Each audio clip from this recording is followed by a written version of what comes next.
Hi everyone, and welcome to this lecture on the shoulder joint, where we will of course be discussing the shoulder joint.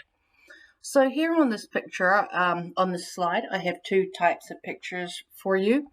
On the left side here, we are actually focusing on the glenoid cavity and of course the head of the humerus, which fits into this glenoid cavity, showing you the two parts of the shoulder joint that are particularly important for us, which is the scapula and the humerus. And on the right side here, I'm showing you an anterior view, so going from front to back, where you can actually see the ligamentous, or the focus is actually on the ligamentous structure of the shoulder joint. Specifically, for example, we can see the acromioclavicular ligament. We see the coracoclavicular ligament up here, attaching, of course, the choroid and the clavicle.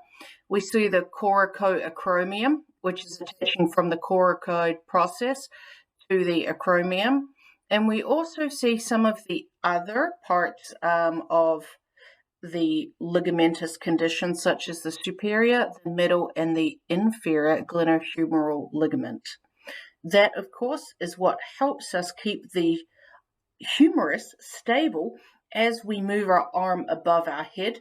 So here we're actually looking at a lot of ligamentous attachment that keeps the humerus onto the scapula.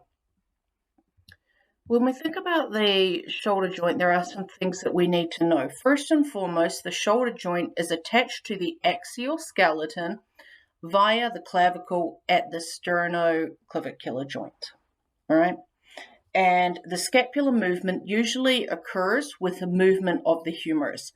That is to say that if you move your arm, your humerus, the scapula, because of the ligamentous as well as the muscular insertions, the scapula is going to move as well. So for example, if you do humeral flexion and abduction, that will actually require scapular elevation and upward rotation, right? Where the inferior border of the scapula actually wings outwards. Conversely, humeral adduction and extension will result in scapular depression and downward rotation as the scapula moves back towards the vertebral column. Scapular abduction occurs with humeral internal rotation and horizontal adduction. And remember that scapular adduction actually means that we're kind of winging out and the shoulder blades are moving away from the spinal cord. And scapular adduction, when we're bringing them back together, occurs with humeral external rotation. So if you start with your hands by your sides, palms in, and you actually rotate your thumb outward, that's humeral external rotation. That is going to be accompanied with scapular adduction. So those are some ones that you'll need to know. For example, if I ask you what happens with humeral flexion, what would you get at the scapula? You should know that that is elevation and upward rotation, for example. On this slide here, slide 3, I've actually put these here for you as a nice kind of cheat sheet or a guide that shows you the shoulder joint and the associated shoulder girdle movement. And remembering that this is unidirectional, it's not bidirectional. So with shoulder joint movement, you will get shoulder girdle movement. However, it is possible to have shoulder girdle movement without shoulder joint movement. So just making sure that the direction is going this way from left to right. It does not go from right to left. So when we think about the shoulder joint, we have a very wide range of motion of the shoulder joint, and actually in all 3 degrees of freedom, right? We've got flexion, extension, we have adduction, abduction, we have horizontal adduction and abduction, and internal and external rotation. So we have motion in 3 planes or 3 degrees of freedom, and therefore, because of the need for this mobility, we have a lot of laxity or instability of the shoulder joint. So you can have mobility or you can have stability. Very hard to get both. And so that's why we get the laxity in the shoulder joint. And because of this laxity or instability, the shoulder joint is more likely to have instability problems, such as a rotator cuff impingement or subluxations and dislocations of the shoulder joint, where the shoulder joint actually, the humeral head pops out of the glenoid cavity, either temporarily, which is a subluxation, or permanently, where it moves out and has to be manually placed back in, which is a dislocation. So as I said, the price of mobility is reduced stability, okay? So the more mobile a joint is, the less stable it is, and vice versa. The more stable it is, the less mobile that it is. And particularly, I would say of all of the joints of the body, the shoulder joint has the greatest mobility and the least stability, especially for the joints which require 3 degrees of freedom. So to refresh ourselves from the bones, of course, we should know by now the scapula, the parts of the scapula. And of course, when we talk about the shoulder joint muscles attaching the humerus onto the axial skeleton, the scapula and the clavicle serve as attachments here. And so on the left-hand side of your screen, we have the anterior aspect of the scapula, looking through from front to back. We can, of course, see the inferior angle, which is the sharpest point at the bottom. We have the lateral border, which is on the outside or the lateral side. Medial border, of course, on the medial side. And we have the superior angle, which one thing to note is that it's not the highest point of the scapula. It's the highest point, and it actually arises coming up from the medial side here. So here's the superior angle and the superior border. When we look at these things in particular, we can also see the coracoid process from the anterior view, which serves as a great source of attachment for many of the ligaments that we see that support the shoulder, as well as the acromion up here. What we also see is we can see partially the glenoid cavity, which is where the head of the humerus is going to fit in. And we also see the subscapular fossa. Fossa meaning a deepening or a hole.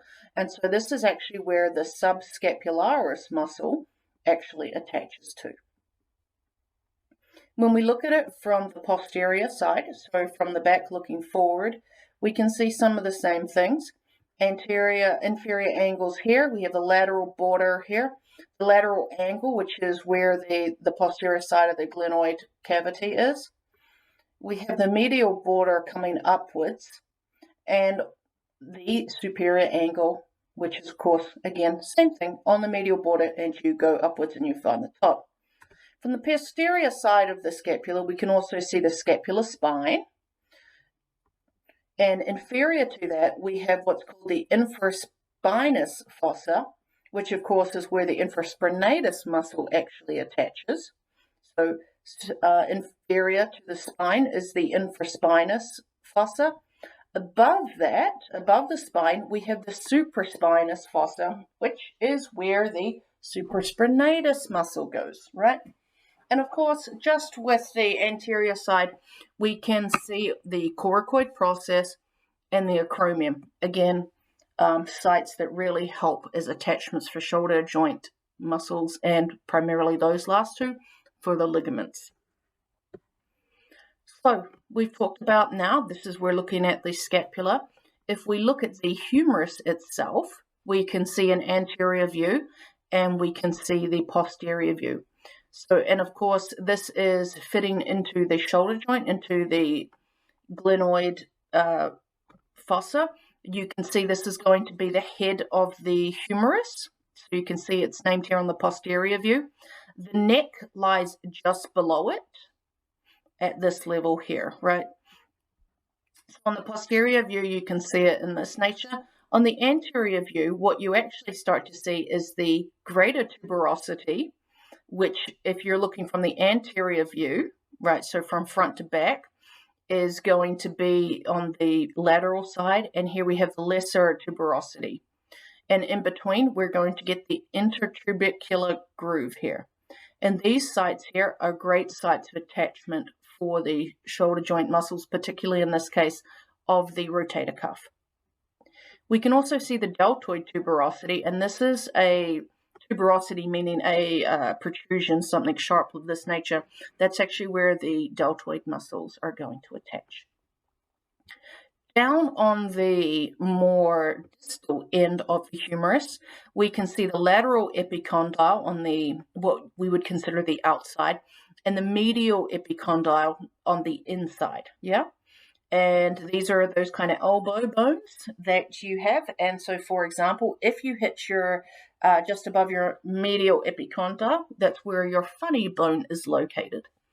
And we also have such things as the capitulum, the trochlea, and the olecranon fossa, which are critically important for elbow movements, which will be discussed in another week. So, the main joint that we're talking about for the shoulder is the glenohumeral joint. It is a multi-axial ball and socket joint, so it has 3 degrees of freedom, multiple axes, and the range of motion of the total joint together, when you add up the 60 plus the 120, means that you should get 180 degrees range of motion when you're doing abduction. It's what is called an enarthrodial type of joint, so it moves in 3 planes, and again, it is the most movable joint of the body. And so that would be a critical thing to note down or make a star next to. If we go in more further detail and we actually look at the glenohumeral joint itself, right, so this is where the humerus actually makes that attachment onto the axial skeleton. The big thing here is we have the glenoid cavity here, which is where the head of the humerus will fit in. We see it in 2 pictures here. And we actually have this thing called the glenoid labrum. And the glenoid labrum actually is helps keep the humeral head in the glenoid cavity. And we also have a similar mechanism for the hip. One thing that you should know is that the glenoid fossa, which lies in this cavity, is much shallower and small in comparison to the large humeral head. So this cavity, again, is smaller than your humerus that comes into it, and this has to be this way because of the large range of motion that you get. So it's necessarily shallow, and that's actually what leads to part of the instability where you can actually get subluxations and dislocations. Fortunately, we have the glenoid labrum, and the glenoid labrum's function is to actually help with the stability, or it acts as a mechanism to buffer against the instability of the shallow glenoid cavity. Okay.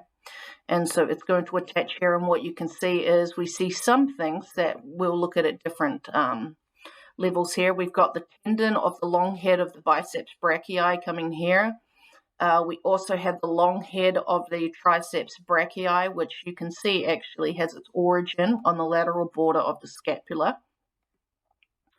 And from another perspective, if we've got a acromion process here and a coracoid process here, just to orient you, we can actually see the rotator cuff muscles that actually have their origin on the scapula and will make a connection coming off these fibers here onto the different parts of the humerus in order to stabilize the humerus in this shallow glenoid cavity. So the shallow glenoid cavity is partially compensated by the glenoid labrum, by ligamentous attachments, as well as or tendinous attachments, and as well as primarily the rotator cuff muscles. So the glenohumeral ligaments provide stability, so it does actually warrant us talking about it. So the glenoid ligaments, especially in the anterior and the inferior orientations, provide stability. The ligaments are quite lax until you get to the extreme ranges of motion that can be reached due to the wide range of motions. So, for example, throwing a baseball, a volleyball overhead throw, tennis overhead throw, these sorts of things, that takes the humerus and the glenohumeral joint to the limits of its range of motion, and that's where we get these ligaments that become, at that point, at the extreme ranges of motion, that's when they become taut. Other points, they're lax, and we can actually see it here, the laxity here. And so you can see how this large humeral head can easily pop out of this labrum. And so the reason that we don't have the stability, right, these ligaments are lax, is because of the mobility that, whether by divine intervention or via evolution, is a consequence of what we want to use our human bodies for. And so the lack of static stability that you get in the shoulder joint, in the glenohumeral joint, enhances the need for dynamic stability. And the dynamic stability, dynamic meaning changing, right? When things are dynamic, it changes. The dynamic stability comes around because of your rotator cuff muscles. The reason that your muscles are result in dynamic stability is because of their contractile properties, right? They can shorten. Whereas, for example, and they shorten, of course, the muscles shorten because your brain tells them to. There is no mechanism in a ligament or in a tendon that can shorten. If you recall from our first week's class, the muscles are the only force driving mechanism of our body. The rest is just passive force. So because we have this mobility, we get decreased stability, right? And as I said before, this is what's going to lead to subluxations and dislocations. But because of the anatomical design of the glenohumeral joint, we get them. There are differences in where you're going to get a subluxation or a dislocation. Okay, so let's have a look at this picture here. You can see here that the posterior dislocation, where the humerus is actually going to move in the posterior direction, is actually very rare. And that's actually due to the fact that you've got a clavicle in the way. You do have ligamentous structures on the back that actually prevent the humerus from heading backwards. The more common ones that you're actually going to get is an anterior dislocation, where the humeral head actually pops outward, right, pops anteriorly. And to some degree, we can also get an anterior inferior or just a straight inferior dislocation, where it actually pops out of the inferior aspect of the glenoid fossa. The reason that the anterior and the inferior is more common is because of the shallowness of the glenoid fossa, the lack of ligamentous structures on the anterior side, and a lack of strength and endurance in the muscles, primarily in the rotator cuff muscles itself. Okay, so this is the most common upper limb injury that you're going to get that is traumatic. You can get chronic dislocations and subluxations, but that's why if that occurs, they will have you work on stabilizing the shoulder joint by strengthening your rotator cuff muscles. So, in addition to the rotator cuff muscles, the 4 of them, there are other muscles that are going to help us to stabilize the glenohumeral joint. On the anterior side, we have the pectoralis major muscles, and we have in these what's called the pec major, there are 2 classes of fibers. We have the upper fibers up here, where they have their origin on the clavicular head, which we can see here, and they make their insertion down on the humeral, just below the humeral neck.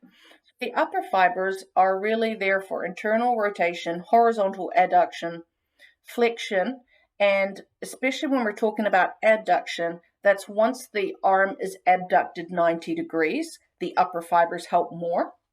And they also are there for adduction when the arm is below 90 degrees of abduction. When we look at the lower head, or what we call the sternal head, it's called the sternal head because the origin, as you can see here, is actually on the sternum. Okay, and this is actually a much larger piece of the muscle than the upper fibers that originate in the clavicular head. But the sternal head fibers, or the lower head fibers, are particularly important for internal rotation. So as you can see here, the way that they go in, it will help to internally rotate the arm. When your arm is parallel to the ground and you do horizontal adduction, so you bring the arm in, those are going to help because it's going to pull the humerus, right? The sternal head fibers will actually contract and pull the arm inwards, and the same mechanism for extension and abduction. Here's another picture of the pectoralis major muscle, and again, I was just finishing that last slide talking about the sternal fibers, the lower fibers, which you can see here, again, making up the vast amount. And here are the 4 motions that we're particularly interested in for the lower fibers. Again, the clavicular head fibers up here, they're really going to help when the arm is above parallel to the ground. From the posterior side, we have the latissimus dorsi muscle. As you can see here, it makes its origin on the thoracic all the way down to the lumbar and even into the sacral fibers. And it actually comes up and attaches right here just below the neck of the humerus. The latissimus dorsi, which you should know, is what we do when we do using the pull down, for example, is going to help us primarily with adduction, horizontal abduction, internal rotation, as well as extension. Right, and so you should be able to see here the origin and the insertion. So the line of pull is going to go this way. So it's really going to help us, you can see it, bring the arm down into adduction, for example. We also have the deltoid fibers, and of course for the deltoid we have the 3 particular types, the anterior, the lateral, and the posterior. In this slide here, we're focusing on the anterior fibers, which are going to be in red. You can see it directly here on the anterior view, and you can just see it peeking down just in between the scapula and the clavicle here. The anterior fibers are going to help us with abduction, internal rotation, flexion, and horizontal adduction, right, when you're bringing your arm in.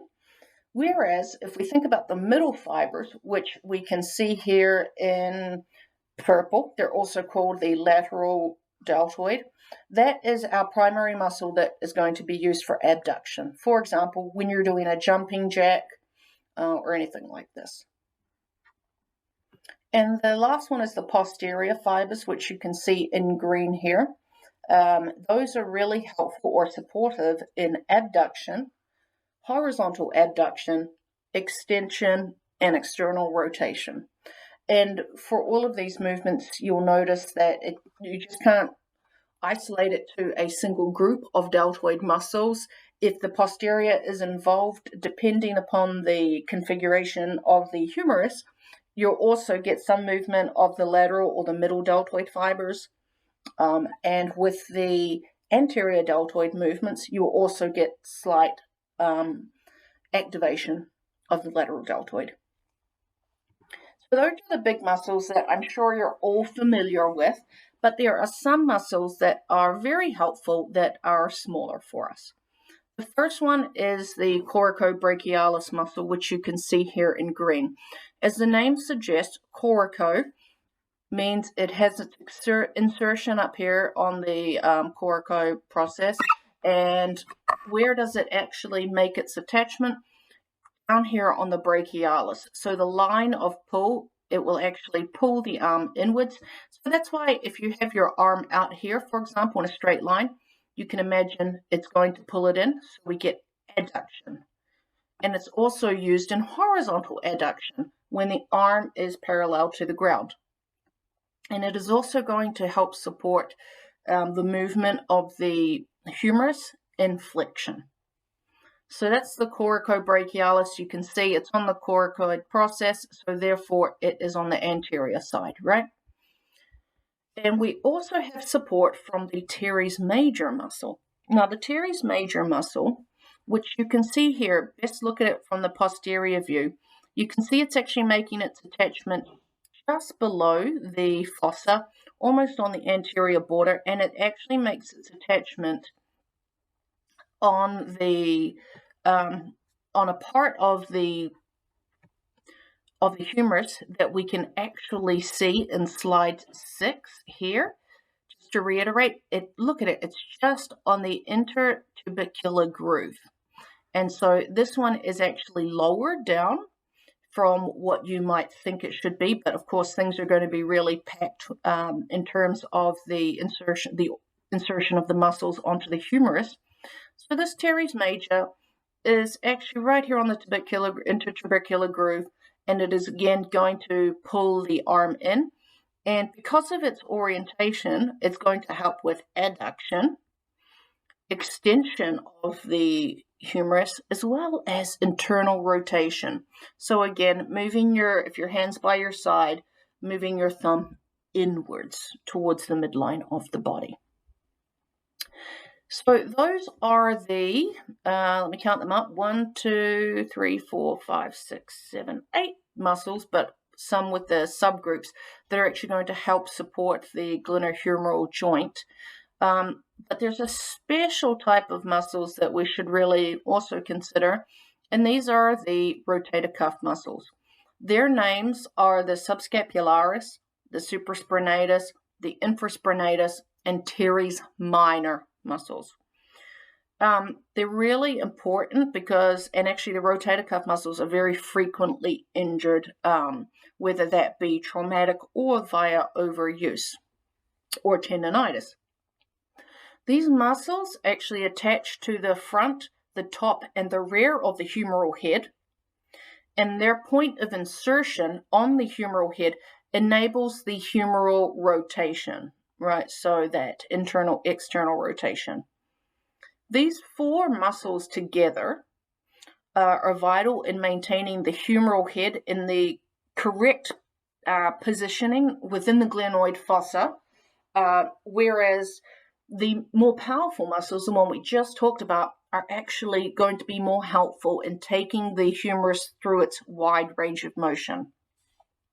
So the point I would write on this slide here is that the rotator cuff muscles are going to help with the glenohumeral stability. Okay. And so when we look at these muscles here, for example, we need to talk about the injuries. So if we look at this picture here, just under the clavicle and where our AC joint is going to come in here, we've got a bursa just underneath it. And underlying the bursa, we have the tendons. And the point of the bursa is to actually reduce the friction between the bone and the joint. But what we can have, because of the overuse of the muscles in the shoulder, as well as the fact that we typically get these when we're taking it above 90 degrees, we get a lot of long-term injuries of the rotator cuff, okay? Because it can't, because it's trying to always dynamically stabilize it, we get friction in here. So we get issues such as, for example, impingement syndrome. So you can see how the acromion here is actually impinging on the bursa, which is then actually impinging upon a tendon here. We could get a tear in one of the rotator cuff muscles, which can be quite common if you do overhead sports such as javelin, volleyball, baseball, for example. We might also get overuse tendonitis, right? For example, pitching a lot of baseball games, okay? So this is one of the reasons why a lot of the rehabilitation, or even now the focus on prehabilitation, is making sure that those rotator cuff muscles possess the necessary strength, but not just strength, the muscular endurance to make these repetitive overhead movements. I've got 2 pictures of the rotator cuff muscles here for you, as well as the way to remember it, which is called sits. So the first one is the supraspinatus, and the supraspinatus, again, is above the spine of the scapula, right? So it's right here from the posterior side, supra meaning above. and it actually makes its attachment. If you look down here, here's the supraspinatus above the spine. It's actually going to make its attachment on the greater tubercle, and it's going to help us with abduction. The next one is the infraspinatus, infra meaning inferior, right? So here we see the infraspinatus muscle going along here, makes its attachment on the medial border, and it's actually coming out to the greater tubercle, but from the posterior side. We can also see it here. And this actually helps us with external rotation, right? Because you can imagine it. If your arm, imagine your arm extending down here, the line of pull, because it's coming from here and wrapping around, is going to rotate the arm outwards. We have the teres minor, which you can see down here, and also down here. And look at it, it's got basically the same position as with the infraspinatus. And so this teres minor is actually going to help support the infraspinatus in external rotation. And the last muscle is the subscapularis. The subscapularis we cannot see from the posterior side. We actually have to see it from the inferior side. You can see the subscapularis here, making its attachments on the medial border, but on the anterior side. And look, it's making its attachment on the lesser tubercle, but on the anterior side. And if you bring the arm out here and imagine your thumb is out here, the line of pull is actually going to help internally rotate the humerus. Okay, so this is the overview slide, and we can quickly go through these in order. So, well, not in order, I guess reverse order. Here we have the subscapularis, sub meaning under. So it's under the scapula. In this case, you can't see it, so that's what makes it beneath the surface. We can see these attachments. Again, really good for abduction and extension, although I would definitely say it only helps with these two motions, and its primary role is really to help us with internal rotation, to get this humerus to rotate inwards. The supraspinatus, by its position here above,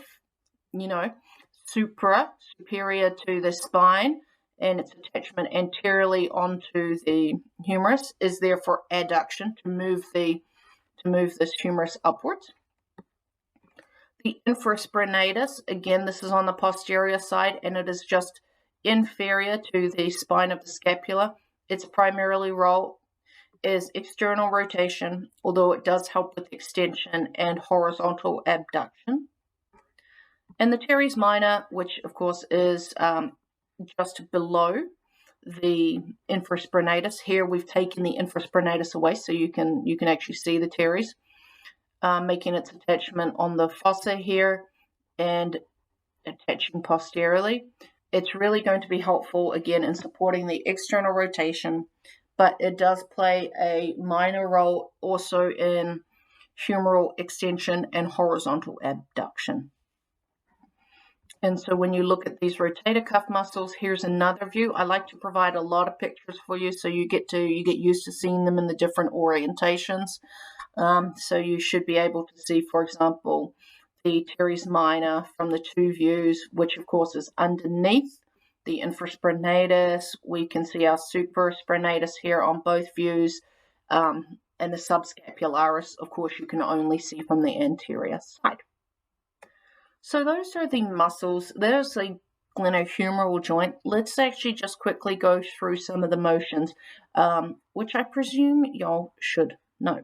And the key here is you're going to have to start putting together these movements with the muscles that are associated, or the muscles that contract to drive these movements. So the movements that you're going to get with the glenohumeral joint, and here's some of the associated ranges of motion. So shoulder flexion, which is when you're moving your arm straight upwards, you should actually be able to get up to 180. So this isn't even showing it properly. You should be able to get it up on your ear. And extension, going backwards, you should be able to, from the anatomical position, which is when your arm is placed downwards here, you should get 50 degrees, right? So, and I'm sure you should all know how to calculate angles. And this, of course, means that you should know where the starting position is. For both of these, the arm would be by the side. When we take a look at the permissible movements for abduction and adduction, in the anatomical position, your arm is down by the side, right? And of course, you're blocked by your body. So with respect to permissible movements, you should get 0 degrees of shoulder adduction. And technically, you can come up abduction, what we call shoulder abduction 90 degrees. You can actually go further than that, but what you will find is that your shoulder is going to hitch up and you're going to engage your clavicle and your clavicle will rise up. So the reason that this says only 90 degrees is that this is what we call pure shoulder abduction, right? Rather than moving the arm upwards.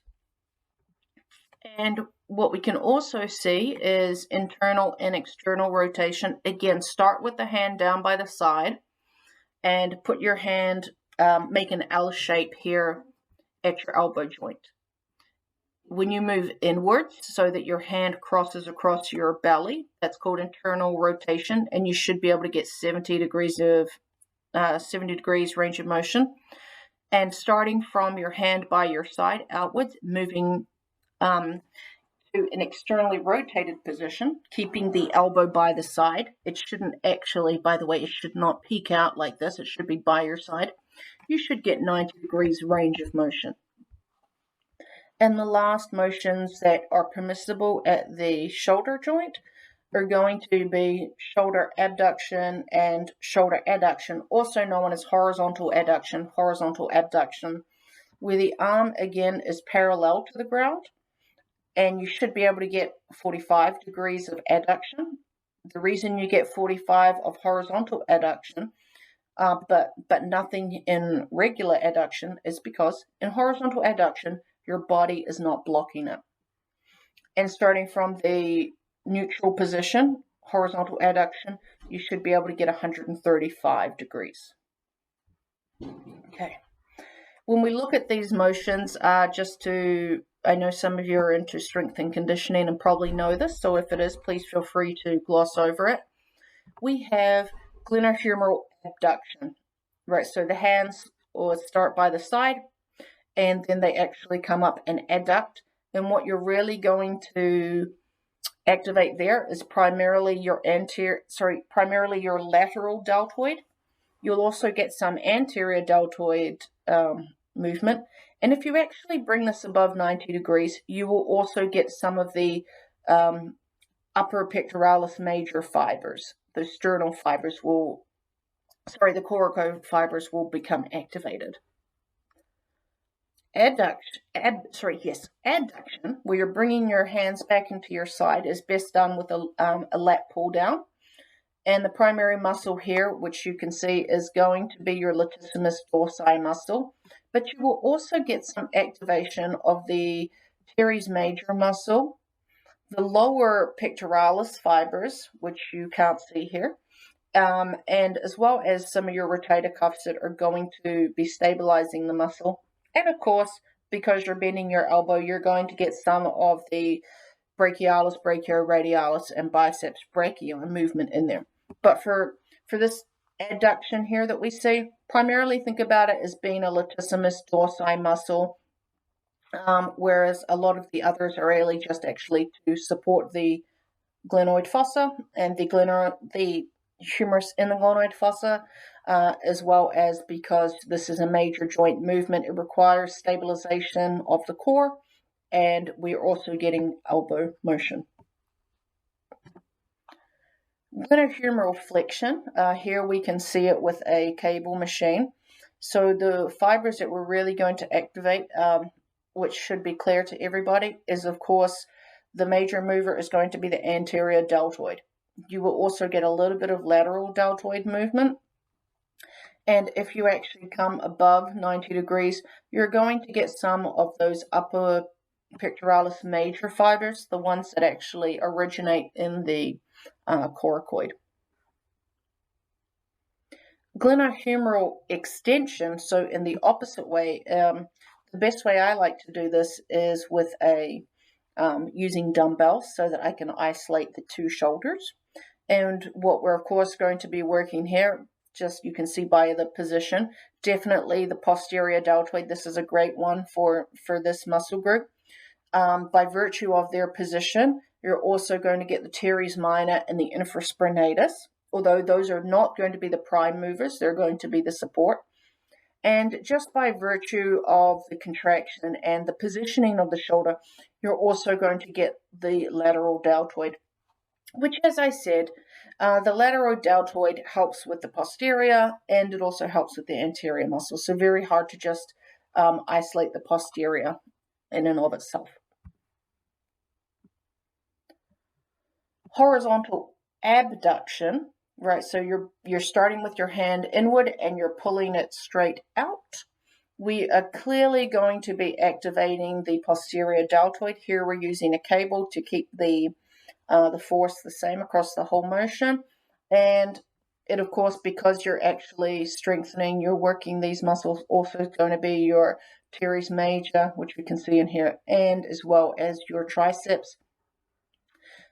This middle and lower trapezius really is a consequence of stabilizing the body so that we can actually really work the posterior deltoid appropriately.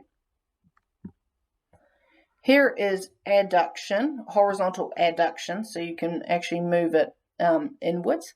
This was, of course, adduction is going to be your anterior deltoid. It's going to be your coracoid, upper pectoralis major fibers, and to a certain degree some of the lateral deltoid, just by virtue of holding this weight up and the fact that your anterior deltoid is the largest of the three of the shoulder muscles. Glenohumeral internal rotation. So this one, internal external rotation, you should really be thinking about the rotator cuff muscles. And so the one we're really thinking about here is going to be which ones, right?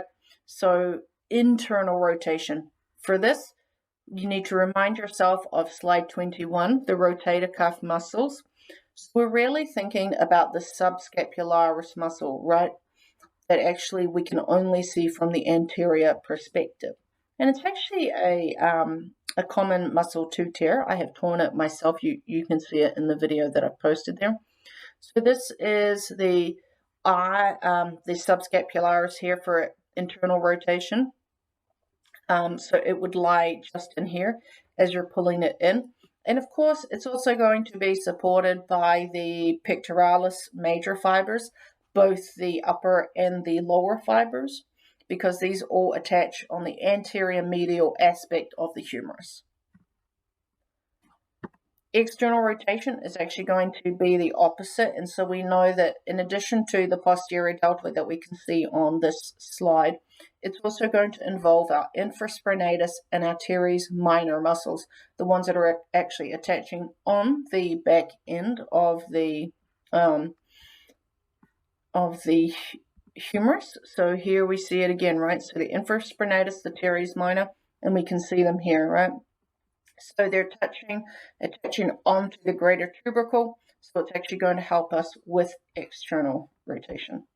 Again, those are muscles that we should really be working on. They're the stabilizing muscles.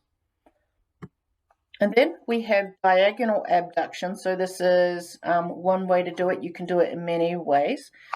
This diagonal abduction is really going to help us with the muscles on the posterior aspect of the human body.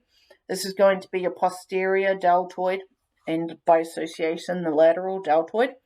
It's also going to work the infraspinatus and the teres minor, which we can see right here, the teres minor and the infraspinatus. And to a certain degree, we actually also work the brachioradialis because of the angle at the elbow. And the last one is the diagonal adduction, right? So adding it to the body. So in this one, which you cannot see, you'll actually work the anterior delt over here. You're going to work the coracoid brachialis because of the elbow movement, as well as the biceps brachii here, as well as getting into the pectoralis major, both the upper and the lower fibers. When we're doing diagonal adduction, because it is a large movement, and you can see in the start position that everything is going to be stretched out. Our rotator cuff muscles, particularly the teres major, but really all of them, are going to be contracting in order to stabilize and help keep that muscle in the joint so we don't actually sublux. And of course, we would still be, the latissimus dorsi is really going to be a major player here. It is a large muscle that is going to help, because of its insertion here, bringing the arm inwards into this position. So that is everything on the shoulder joint that you need to know. The major things that I really think you need to focus on is understanding on the bones where the key anatomical landmarks are, so that you can understand where these muscles and the ligaments are attaching and originating from. Definitely understanding, so when, for example, when we're looking at the pectoralis major fibers, understanding that these are the clavicular head of the pectoralis major, and here we have the sternal head, and you should be able to look at or visualize the direction of pull, because that's critically important in understanding the movements that they have. So when you can actually understand the pull of movements and how it changes depending on the body configuration, i.e. is the arm by its side, is it at 90 degrees, is it above 90 degrees, then you can actually understand how it contributes to the movement of that joint. And then I've displayed this, of course, in two ways, showing you the muscles and what motions that they are used for, but I've also done it in the opposite way, where I've shown you the motions and then what muscles they have. So it certainly would behoove you to understand them in both directions. What muscles support the movements, and for given movements, which muscles are associated. And that's all I have for you. If you have any questions, please let me know, and I'd be more than happy to meet with you and talk about it. Thanks for it.